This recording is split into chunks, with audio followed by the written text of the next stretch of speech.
असल्याची माहिती मिळते। पालघर पोलिसांचं पथक घटनास्थळी रवाना झालंय। पालघरचे पोलीस अधीक्षक बाळासाहेब पाटील स्वतः घटनास्थळी दाखल झाले।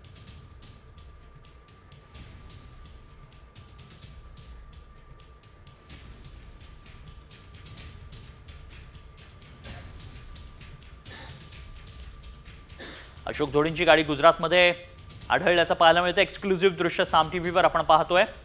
काहीच वेळात अशोक धोडी यांची गाडी पाण्यातून बाहेर काढली जाणार आहे। अशोक धोडींचा घातपात झाल्यास गाडीतच मृतदेह असण्याची देखील शक्यता आहे। ही दगडखाण आहे आणि तिथंच ही गाडी आढळली आहे।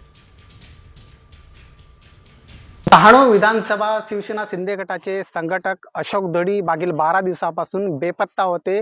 मात्र अशोक धोडी यांचा अपहरण करून त्याची हत्या करण्यात आल्याचा संशय जो आहे तो वर्तवण्यात येत होता। मात्र त्यांची लाल रंगाची ब्रिझा गाडी आणि अशोक धोडी हे 12 दिवसापासून बेपत्ता होते। यासाठी पालघर पोलीस जे आहेत ते अधिक प्रयत्न जे आहे ते शोध मोहीम राबवत होते। मी सध्या भिलाडच्या सरीगम येथील मालाफलिया या ठिकाणी आहे। आपण बघू शकतो की याच ठिकाणी एका बंद पडलेल्या खदानीमध्ये अशोक धोडी यांची लाल रंगाची जी ब्रिझा गाडी आहे ती असल्याचा अंदाज जो आहे तो पालघर पोलिसांना आलेला आहे। एकूणच पालघर पोलीस असेल किंवा स्थानिक गुन्हे शाखेच्या वतीने तपास जो आहे तो युद्ध पातळीवर सुरू होता। मात्र अखेर या प्रकरणातील 4 आरोपी जे आहेत ते त्यांना अटक करण्यात आली होती, तर अजूनही 5 आरोपी आहेत ते फरार होते। मात्र थोड्याच वेळामध्ये अशोक धोडी यांची कार आणि त्यांचा तपास जो आहे तो या पालघर पोलिसांकडून करण्यात येणार आहे। रुपेश पाटील, साम टीव्ही, पालघर।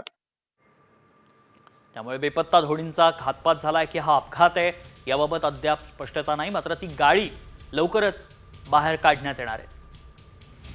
त्यामुळे धोडींचा घातपात झाल्याची शक्यता व्यक्त केली जाते।